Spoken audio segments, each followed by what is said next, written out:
Have you ever looked at a guitar, the one that's just gathering dust in the corner of your living room? Or maybe you've heard someone speaking another language, like really conversing in it. Yeah, exactly. And you think to yourself, man, I would love to do that, but I don't have the time to get good at it. It's that feeling, right? It is. It's that nagging sense of missed potential because, life just gets in the way. It really is the universal modern struggle. I Yeah. mean, we have the desire, we have more access to information than any generation in history. More than ever. But that gap between, I want to do this and I can actually do this feels like a canyon that would take years to cross. A canyon, that's a perfect word for it. Yeah. We convince ourselves that unless we can dedicate a whole lifetime to something, it's just not worth starting. We come up with all the excuses. I'm too busy with work, or I'm too old to start now. Totally. But what if that whole assumption, that entire belief system is just completely wrong? What if the barrier isn't years at all? What if it's just a really focused weekend or two? Today, we are going to try and shatter that belief that learning a new skill has to take years and years of dedication. And that is such a liberating concept if you can really internalize it.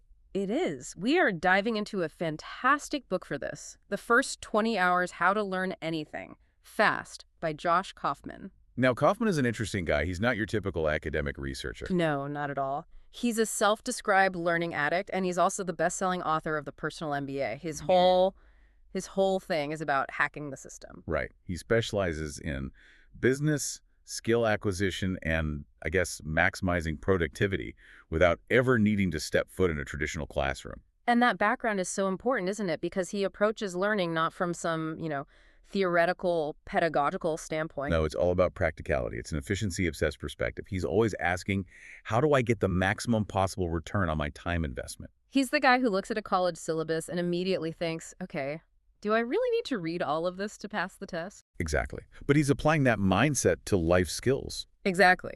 But before we get into the nuts and bolts of how you can become, I don't know, a windsurfing, ukulele playing, coding genius in less than a day's worth of total time. Which sounds amazing, by the way. It does, doesn't it? Yeah.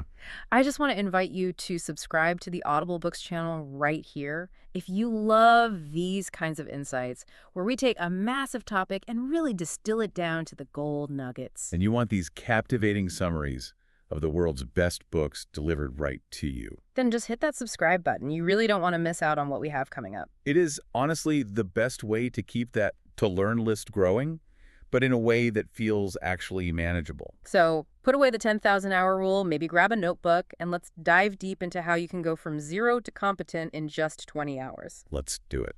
Okay, so let's start by unpacking the problem first, because I don't think the solution really makes sense unless we can all agree on the pain point. That's a good place to start. Kaufman talks about this to-learn list anxiety, and I think everybody listening has this. I look at my own list, and it's just ridiculous. What's on it? Oh, man. It's not just like, learn Spanish.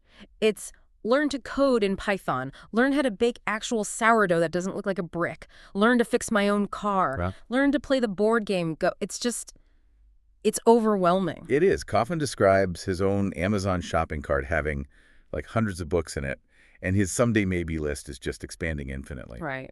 And the core issue there is that looking at that list creates this very specific kind of paralysis. He says it comes down to two main blockers: Time and skill. time and skill. First, we think we have absolutely no time. Our lives are full, work, family obligations. There are no spare hours. Or so we think. Or so we think. Yeah. And secondly, there is this really deep, almost primal reluctance to be bad at something. Oh, this is a big one. Nobody wants to look stupid, especially not after you've, spent your adult life establishing yourself as a competent person in other areas. Precisely. We equate learning with that awkward, fumbling, clumsy initial phase, and we just avoid it at all costs. When we were kids, we were bad at everything, so it didn't matter. It was Yeah. just the default state. Right? It was normal. But as adults, stepping back into that zone of total incompetence, it's genuinely terrifying for a lot of people. And then you have the flip side of that coin, which Kaufman calls the matrix misconception. Ah, yes. The fantasy We all remember that scene. Keanu Reeves gets plugged in. His eyes do that little fluttery thing. And he just opens them and says, I know Kung Fu. it's such a beautiful fantasy. We want the result, but we don't want the process. We want to just download the skill directly into our brains. But Kaufman gives us a serious reality check here. When he says rapid skill acquisition, he does not mean it's instantaneous. No. He doesn't mean you blink your eyes and suddenly you're piloting a helicopter. He means rapid, compared to the way most people try to learn things, Wow. which is usually, kind of haphazard, slow, unstructured, and ultimately really frustrating. It's about efficiency, not magic. Okay. But we have to address the elephant in the room here. The big one. The biggest psychological barrier for almost everyone listening right now is probably Malcolm Gladwell's book, Outliers. The famous 10,000-hour rule. Exactly. This is, it's so critical to so many misunderstandings about learning. Gladwell did an amazing job popularizing the research of Dr. K. Anders Ericsson. Right, the idea that to achieve true mastery in a field, you need to put in 10,000 hours of deliberate practice. And Kaufman does the math on this, and honestly, it's just depressing when you see it laid out. Yeah, break that down for us. What does 10,000 hours actually look like in a human life? Okay, so if you treat it like a full-time job, we're talking 8 hours a day, every single day, no weekends, no holidays, no sick days. Just constant work. Constant work. It takes you about 3.5 years. 3.5 years of full-time, non-stop work just to get good at a hobby. Exactly. And that's the best case scenario. If you're like a normal adult with a job and a family, and you can only find, say, 90 minutes a day. Which is pretty generous for most people. It's very generous. You're not looking at years anymore. You're looking at decades. So if I want to learn to play the ukulele and I really believe in the 10,000-hour rule, I might as well not even start. Right. Because you think, well, I won't be good until I'm retired, so what's the point? And that is the tragic misinterpretation of the whole idea. It is. Dr. Erickson's research was never about just being good at something. It was about expert-level performance. We're talking about becoming Tiger Woods. Exactly. We're talking about being a chess grandmaster, a concert violinist, the absolute best in the world at a highly competitive field. But most of us don't want to be Tiger Woods. Oh. We just want to play a decent game of golf with our friends on a Saturday without, losing 12 balls in the woods. Right. I don't need to be a concert pianist. I just want to be able to play Happy Birthday for my kid or maybe, Let It Be at a party. Exactly. And Kaufman argues that while mastery might take 10,000 hours, competency, or what he calls sufficiency, takes so much less time. It's a completely different goal. It is. And the learning curve isn't a straight line. It's incredibly steep at the very beginning. That's the key insight. The biggest gains, the most noticeable improvements happen right at the start. You get these massive returns on your effort in those first few hours. He says you can get to a point where you're good enough for your own purposes. In about 20 hours. 20 hours Yeah. of focused, deliberate practice. 20 hours. When you put it like that, that's like what? A month of 45 minutes a day? Less. That feels completely doable. It's very doable. But, and this is the big but, you have to know exactly what you're doing in those 20 hours. You can't just noodle around and hope for the best. There's a system. There is a system. Okay, so before we get to the how, the actual system, we need to define our terms. Kaufman makes this huge distinction between a few words that I think most of us use interchangeably. Oh, this is so important. He separates skill acquisition, learning, and training. Right, and to most people, those are just synonyms. They are, but to him, they're totally different things. Let's start with skill acquisition versus learning. Okay. In this context, learning is intellectual. It's abstract. Hmm. It's knowing about something. So like memorizing vocabulary lists for a language or studying the grammar rules from a textbook? Precisely. Acquisition, on the other hand, is functional. It's not about what you know. It's about what you can do. Mm-hmm. It's being able to actually perform the skill. He uses that great example of his friend Carlos, right? Yes, it's a perfect illustration. Kaufman took Spanish in school. He got straight A's. He knew all the verb conjugations. He could ace any written test you gave him. He had learned Spanish. He had. Hmm. But if you dropped him in the middle of Madrid, he couldn't hold a basic conversation. He'd freeze up. Meanwhile, his friend Carlos just started chatting with native English speakers on Skype. Carlos didn't know any formal grammar rules. He couldn't explain the perfect tense to you. But he could speak. He could speak English fluently. Carlos acquired the skill. Kaufman merely learned the subject. That's a painful realization for anyone, myself included, with a closet full of dusty language textbooks. It really is. It brings up this idea called the monitor hypothesis from a linguist named Dr. Stephen Krashen. The monitor hypothesis. The idea is that the learning part of your brain, the part that knows the rules, acts as a monitor or like an editor. It helps you self-correct. So it's useful for, like, writing an email and checking for grammar mistakes. Exactly. But doesn't replace the part of your brain that actually generates the language. You can be the world's best editor of a language you cannot speak. Practice is what builds fluency. Ouch. Okay, that's a clear distinction. So what about skill acquisition versus training? Training is about conditioning. It's something you do for a skill you already have. So it's about improvement and endurance, not learning from scratch. Exactly. Think of a marathon runner. You already know how to run. You acquired that skill when you were, a toddler? Right. Training for a marathon is about hardening your body to do that thing you can already do, but for 26.2 miles. This is where he brings up the slightly graphic bleeding nipples anecdote. It's a graphic but very effective image. In a marathon, friction is a huge problem. If you're not prepared, your shirt can literally rub your skin raw over that distance. So training is what prepares your body for that kind of physical stress. Right, training builds the engine. But skill acquisition in running would be something totally different. It would be like learning a new technique, like try running, for example, which is about changing how you move to be more efficient and prevent injury. So acquisition is about building the technique, training is about building the engine. You got it. And the last one, skill acquisition versus education or credentialing. And this is, a bit of a critique of the modern university system. It feels like it. Modern education often focuses on compliance, on broad theory, on showing up and turning in assignments. Kaufman points out that you can get a computer science degree, spend 4 years and tens of thousands of dollars. Or more. Or a lot more. And still not know how to actually build a startup or ship a piece of usable code to a customer. Yeah, you know the theory of algorithms inside and out, but you can't actually launch a simple website. Exactly. Real skill requires practice in context. A credential proves you jump through the required hoops.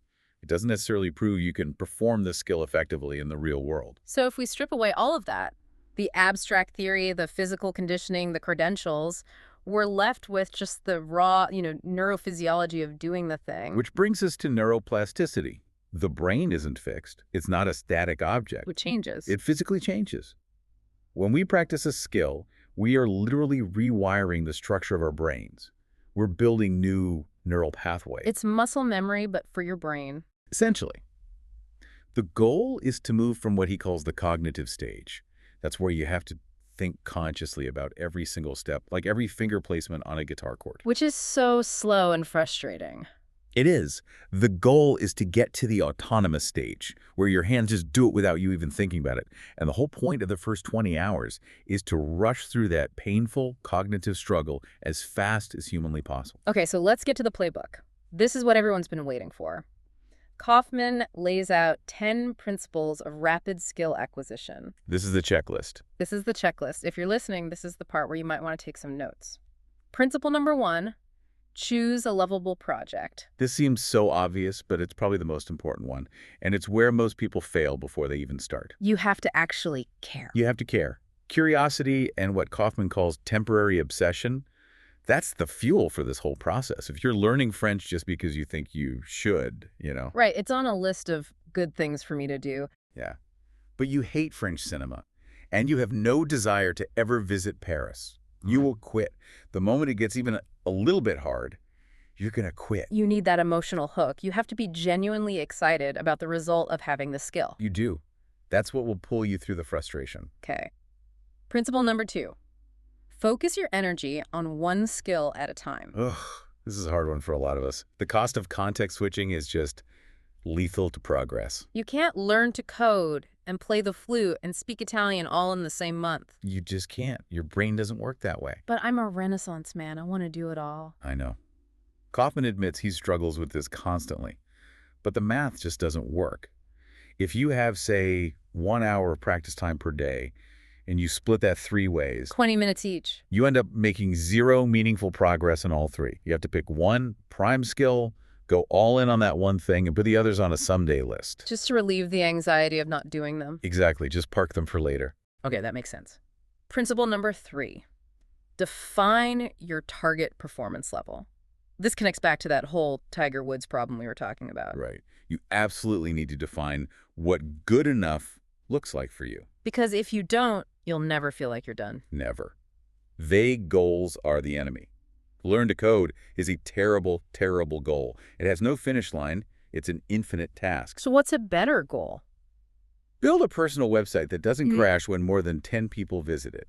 That is a fantastic goal. Because it's specific and it defines a clear stopping point for this first phase of learning. Exactly. It's achievable. I love that. It takes so much pressure off. You aren't trying to know C++A. You're just trying to make this one specific thing work. That's the mindset shift. Principle 4, deconstruct the skill. Most things we call skills aren't actually single skills. They're huge bundles of smaller subskills. Give me an example. Playing golf. That's not one skill. It's driving, it's putting, it's chipping, it's getting out of a sand trap, it's choosing the right club, it's reading the wind. So you don't learn golf all at once. You can't. You have to break that big, intimidating skill down into its component parts.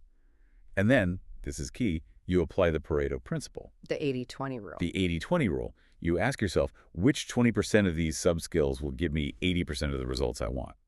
For golf, it's probably putting and driving. Right, not practicing weird trick shots. Exactly. You focus on those critical few subskills and you just ignore the rest, at least for now. Okay, principle 5, obtain critical tools. This sounds pretty straightforward. It is, but it's a common point of friction.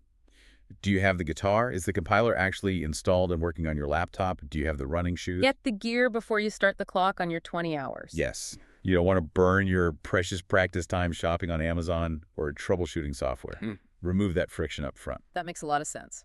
Principle 6, eliminate barriers to practice. This one is huge for me. It's huge for everyone. We all have barriers. Some of them are soft barriers, like fear or embarrassment or self-doubt. The voice in your head telling you you're bad at this. Exactly. And some are hard barriers. Your phone buzzing, the TV being on, your practice space being messy and uninviting. So what's the strategy? You need to design your environment so that it is harder not to practice than it is to practice. I like that. Make the good habit the easy habit. Precisely. If you want to play guitar, don't keep it in its case in the closet. Leave it out on a stand right in the middle of your living room. Every time you walk past it, it's calling to you. You'd have to make a conscious decision not to pick it up. Exactly. You're lowering the activation energy required to start. Principle 7, make dedicated time for practice. And the key word here is make. You cannot find time. Time is not lying around under the sofa cushions waiting to be discovered. You have to carve it out. You have to carve it out. And this usually means cutting something else out of your life. Usually low-value activities. Almost always. Things like doom scrolling on your phone. Wow. Or watching reruns of a show you've already seen 5 times.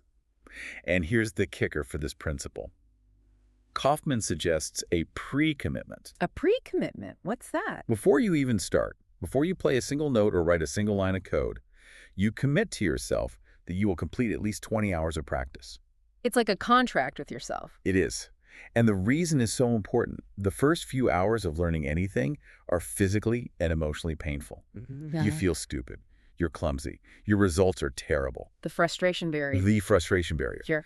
If you haven't pre-committed to pushing through 20 hours, you will absolutely quit at hour 2 when the frustration is at its peak. That makes so much sense. It's a tool to get you through that I suck at this phase. Okay, principle 8, create fast feedback loops. This is critical. You need to know if you're doing something wrong, and you need to know immediately. Not a week later. Not a week later. This is why learning to code can be so addictive. You write some code, you run it, and the computer instantly gives you an error message. That's a super fast feedback loop. And what's a slow one? Art can be a slow one. You might paint for days before a teacher or a friend looks at it and tells you the perspective is all wrong. So you've been practicing the wrong thing for days. Exactly. You have to find ways to engineer faster feedback into your practice. Record yourself playing the ukulele and listen back right away. Use an app that corrects your pronunciation in real time. Shorten the loop. Got it. All right. Principle 9, practice by the clock in short bursts. This is about consistency over intensity. Use a timer. Do not rely on feeling like it because you will rarely feel like it, especially at the beginning. Just set a timer for 20 or 30 minutes and go. And just as importantly, stop when the timer goes off. Don't force a marathon session. 4 intense, focused 30-minute sessions spread throughout the day are infinitely better than one meandering 2-hour slog where you lose focus halfway through. It's about quality of attention, not just quantity of time. Exactly. And finally, Principle 10. Emphasize quantity and speed. This one goes against every perfectionist instinct we have. It really does. There's a famous parable here about a ceramics class that illustrates this perfectly. The teacher divides the class into 2 groups on the first day. Okay. Group A will be graded solely on the quantity of their work. At the end of the semester, the teacher will weigh all the pots they've made. 50 pounds of pots gets an A, 40 pounds B, and so on. So it doesn't matter what they look like? Nope, just the weight. Group B, on the other hand, will be graded on quality. They only need to produce 1 single pot during the entire semester, but it has to be perfect. I think I can guess where this is going. On the final day, all the best, most beautiful, most technically proficient pots were made by the quantity group Why? because they were just churning them out. They were making mistakes, learning from them, adjusting their technique, and immediately making another one. They got the reps in. Well, the quality group. They sat around theorizing about perfection. They got paralyzed by the idea of making that one perfect pot. And most of them ended up with nothing but a lump of unformed clay and a bunch of theories. It is. That's profound. Don't be a perfectionist. Just get the reps in. Exactly. In the beginning, volume matters so much more than precision. You'll learn more from making 100 bad drawings than from trying to make one perfect drawing. Okay, so those are the 10 principles of doing, of the actual practice. But Kaufman also has a set of principles for the other side of the coin, for the learning, the research side that supports the practice. That's right. The practice is primary, but you still need to do some research. We don't have to go through all of them in as much detail, but there are some absolute gems in here, like his just enough rule for research. This is designed to prevent analysis paralysis. The state of perpetual research. Yes. You know those people who buy 5 books on a topic and feel like they have to read every single one, cover to cover, before they're allowed to start practicing? Kaufman says, don't do that. Spend maybe 20 minutes total scanning 3 to 5 books on your subject. 20 minutes, that's it. That's it. You're not reading them. You're just looking at the table of contents, the index, the chapter summaries. You're looking for recurring patterns. If 3 different authors all mention the same concept, Then that's probably important. that's probably important. Pay attention to that. You can safely ignore the rest for now. I love that. And what about jump in over your head? That sounds terrifying. It goes against all our natural instincts. We want to understand everything before we act. Right, we want to feel prepared. Kaufman argues that confusion is actually a good thing. It's a productive state. It creates this internal pressure in your brain to resolve the ambiguity. If you're reading something and you don't fully understand it, that's fine. Keep going. Your brain will work in the background to make sense of it. Don't let confusion stop you. I also love the idea of mental models and hooks. This is all about making the abstract concrete. Analogies are your best friend when you're learning something new. In the book, he talks about trying to learn how web servers work, right? Yeah, he couldn't grasp the concept at all until he created a mental model. He pictured a computer librarian. Computer librarian. Yeah. You, the user, request a book, which is a web page. Yeah. The librarian, the server, goes to the shelves, which is the database, and brings the book back to you if the book isn't there. They tell you 404 not found. Exactly. Suddenly, this incredibly complex technical concept becomes simple and intuitive. And what about inversion? This feels like a Stoic technique. It is. It's borrowed straight from Stoic philosophy. Instead of asking how to achieve success, you ask what could cause failure. You imagine the worst-case scenario. He used this for kayaking. He did. Instead of asking, how do I kayak perfectly, which is a very broad question, he has 2 very specific, very scary questions. How do I die? And how do I lose my boat? As you said, intense. Very intense. But incredibly effective. If you can figure out how not to die, by learning how to get back in the boat if you capsize, and how not to lose your paddle, you have immediately identified and prioritized the most critical safety skills. It filters all the information for you.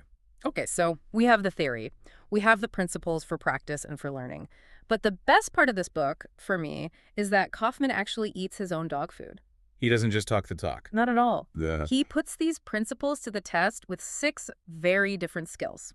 Let's dive into these case studies because this is where we'd really see the method in action. Let's do it. Let's start with programming. This is a classic, I should learn this skill for a lot of people. Right.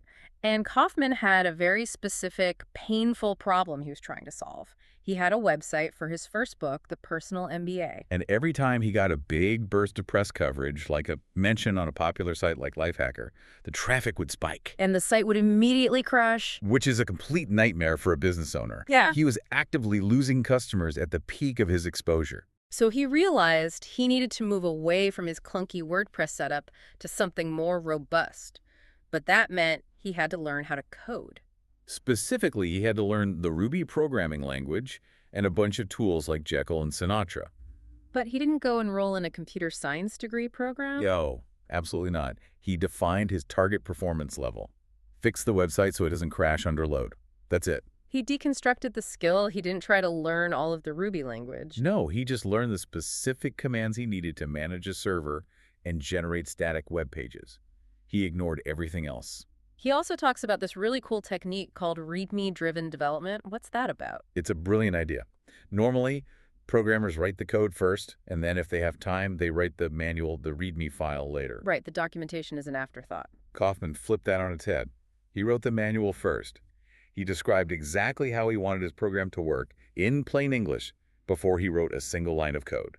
It's like writing the sales copy before you build the product. It's the exact same principle. It forces you to clarify your thinking and define your goals before you get lost in the technical details. So what was the result? In under 20 hours of actual timed coding, he built a tool he called Codex, which was a personal wiki, and he completely rebuilt his main website from the ground up. And it worked. It handled the traffic perfectly. He solved a major business problem in what amounts to less than a standard work week of hours. That just shows the power of having a specific goal. If his goal had been learn Ruby, he'd probably still be on chapter 3 of some textbook. Precisely. He would have gotten bogged down in theory and never solved his actual problem. Okay, next up, touch typing. This one's interesting because it's not learning a new skill from scratch. No, in a way it's harder. He already knew how to type. But he typed incorrectly. He was a self-taught Hunt and Peck typist using the standard QWERTY keyboard layout. And he wanted to switch to a different layout called Colmac, which is designed to be much more efficient and ergonomic. It places the most common letters on the home row. This sounds like a nightmare. Unlearning years of ingrained muscle memory has to be harder than learning from scratch. It is. He writes about hitting a massive dip in his productivity. For a while, he couldn't type fast enough to do his actual job. He was completely paralyzed. So how did he get through it? This is where the principles of make dedicated time and sort of honor your biology came into play. He made a point of practicing right before he went to bed. Why specifically before bed? Because a huge amount of motor skill consolidation happens during sleep. You practice, your brain feels like mush, you go to sleep, and your brain literally rewires itself while you're sleeping to lock in the new skill. So he was hacking his sleep cycle. He was. He found that a short practice session right before bed gave him much better games the next day than practicing in the morning. And he also used a specific tool, Keysen, and focused on enneagrams. Right. Enneagrams are just common letter combinations. In English, that's things like the ing and ion. Instead of practicing random letters, he drilled these common building blocks. And he also used something called Zipf's law. What's that? Zipf's law is the observation that in any language, a very tiny number of words are used most of the time. Like the word the is used way more than the word xylophone. Way, way more. In English, the top 100 most common words make up something like 50% of all written text. Wow. So instead of practicing weird, obscure words, he just drilled the top 100 words, the, of, and, to, a, over and over again.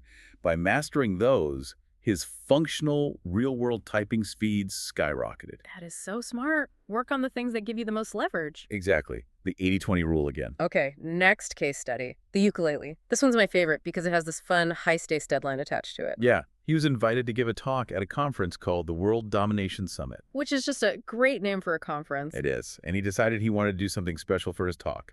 So he gave himself a challenge.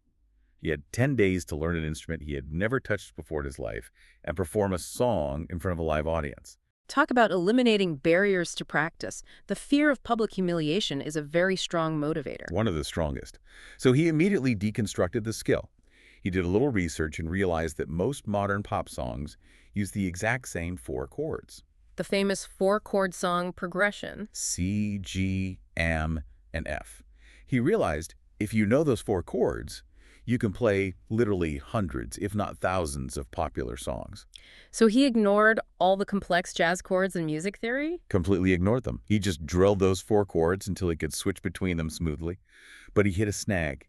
He couldn't sing and play at the same time. That's the classic rub your stomach and pat your head problem. His brain was just overloaded. He was trying to do 2 new, cognitively demanding things at once. So he had to separate the subskills. How did he do that? He practiced just the strumming rhythm over and over until it was completely automatic. He'd do it while watching TV or having a conversation. Once his right hand was on autopilot, once it reached the autonomous stage, his brain was then free to focus on the lyrics and the chord changes. And the performance, how did it go? It went great. He got on stage, played a medley of 4-chord pop songs. The audience loved it, and he proved his point in the most direct way possible. That's amazing. Let's talk about Go. This is the oldest board game in history, and it's notoriously complex. It's strategy in its purest form. Computers couldn't even beat the top human players at Go until very, very recently, which tells you how complex it is. So how did he approach something so vast? He didn't try to memorize thousands of game openings. He approached it by studying the 10 golden rules of Go and ancient proverbs about the game. Proverbs like what? Things like, rich men shouldn't pick quarrels, which basically means if you're ahead on the board, play conservatively and don't take unnecessary risks. Or, my favorite, don't follow proverbs blindly. Ah, a self-correcting proverb? Exactly. But the key insight for him was developing a mental checklist. He called it the 5 stone questions. What were they? It was a little checklist he ran through in his head before placing every single stone. Questions like, is this group of stones alive and safe? Can I kill my opponent's group? Is this territory secure? It gave him a structure for his thinking. But he didn't try to become a grandmaster in 20 hours. No, and that's the crucial lesson from this case study. He changed his target performance level midstream. He realized he didn't need to beat a professional player to enjoy the game. He just needed to understand the structure enough to appreciate the deep strategy. He changed his definition of success from winning to comprehension and enjoyment. Which is a much more achievable and, frankly, healthier goal for a hobby. Okay, finally, yoga. This one felt a bit more personal for him. It was. He had a lot of initial resistance to it. He admitted he thought yoga was all, woo-woo and mysticism, chakras, auras, that kind of thing. Which can be a huge barrier if you're a rational, analytical kind of guy. For sure. So his way in was to focus on function over form. He completely ignored the spiritual side, at least at first, and focused on the anatomy and the physiology.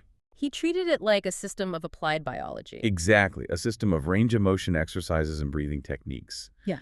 He stripped away the mysticism that was a barrier for him and just focused on the physical mechanics. His target wasn't to be able to do the splits perfectly. Right. It was just to establish a sustainable home practice that would improve his flexibility and keep him healthy as he got older. So when you look at all of these together, coding, typing, ukulele, Go, yoga, they're all wildly different domains. Incredibly different. But he applied the exact same framework to every single one and got a successful result each time. And that really is the grand synthesis of the book.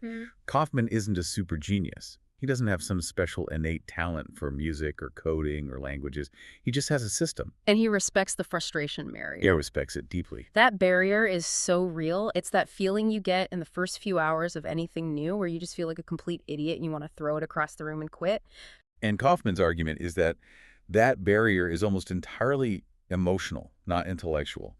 It feels much harder than it actually is. We interpret our own confusion as a sign of inability. I'm confused, therefore I must be bad at this. Exactly. But if you pre-commit to the 20 hours, if you go in saying, I am giving myself permission to suck for 20 hours, you take all the sting out of it. You expect the frustration so it doesn't derail you. It's giving yourself permission to be a beginner again. It's the most powerful permission you can give yourself. And the final takeaway from all this is pretty stark. 0 practice shortcuts do not exist. You can't just buy the book and absorb the skill through osmosis. No. You still have to put in the 20 hours of work. But the beautiful thing is, 20 hours is nothing in the grand scheme of a human life. It's less than a single day. It really does change your perspective on time. I mean, most of us waste 20 hours scrolling through social media in a week, easily. And that brings us right to the provocative closing thought of the book. The only time you can ever choose to practice is today. Not tomorrow. Not next year when things calm down. Because things never really calm down. They never do. You have a choice right now, in this moment. You can invest the next 20 free hours you have in a skill that might reward you for the rest of your life, like typing faster or playing an instrument or staying healthy. Or you can just squander that time. The time is going to pass anyway. If time passes anyway, you might as well have a cool new skill at the end of it. So the question he leaves us with is, what will you do today? That is the question we will leave you with. Thank you so much for joining us on this deep dive into the first 20 hours. If you want to start filling your brain with more incredible books just like this one, don't forget to subscribe to the Audible Books channel. We will see you in the next deep dive. Keep learning.